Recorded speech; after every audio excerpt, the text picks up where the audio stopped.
to share our love and passion for this wonderful old pass-along flower known as the iris. We're going to show you how to lift a clump of irises, divide them, show you how irises are such a great investment in the home landscape because they increase every single year. So if you start with one, in 2-3 years time you could wind up with 2 or 3 dozen. We're standing beside an iris that was actually introduced in 1929, named Indian Chief. It shows the classic symptoms of an iris that's increasing properly. When you look down into the middle of the clump, you'll see somewhat of a circular pattern. Here is the mother toe. This is what it all started with, and what you see are the different clones of the rhizome shooting off of it. When it gets to this point, it's pretty much time to divide. All you need to do is dig out the old clump, and what I'm going to show you is how we do it here at Presby. If you take a spading fork and get in under the clump and start lifting, you will see it automatically comes out together. All of these are connected. Beautiful. Just lift out the clump, shake the dirt off. See all those beautiful roots? Now at this time of year, you're starting to see all of your new clones growing. These are the increases. Each one of these little fans, and this is called a fan, each one of these little fans will turn into an iris rhizome. So you can see that this is a beautiful piece for replanting because it's already well on its way. Here's another section that still is attached to what we call the mother toe.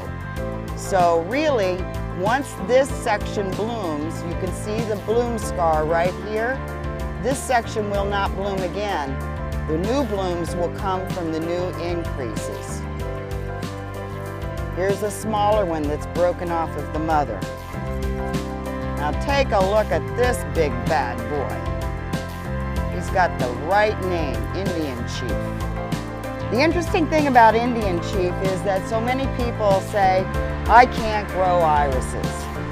Well, we have a saying here at Presby, which is, when the world comes to an end, there will be rats, cockroaches, and Indian Chief.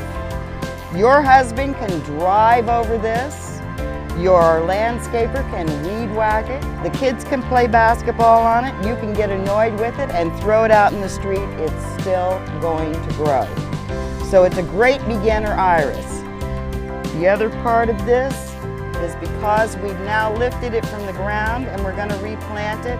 We want the plant to focus on root growth before winter because that is what anchors the iris and keeps it from heaving out of the ground during a freeze thaw. This is a perfect replanting specimen, absolutely perfect. So how am I going to replant it? I'm going to trench out, leaving a mountain of dirt or a little mound of dirt here. And what you'll do, put that rhizome on that mound,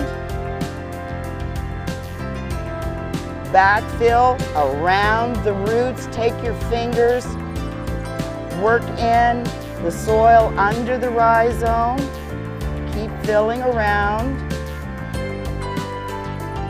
I'm going to trench out a little more on this side for these roots. That helps hold the rhizome in place while it's reestablishing its root growth, especially around the back. Tamp it in.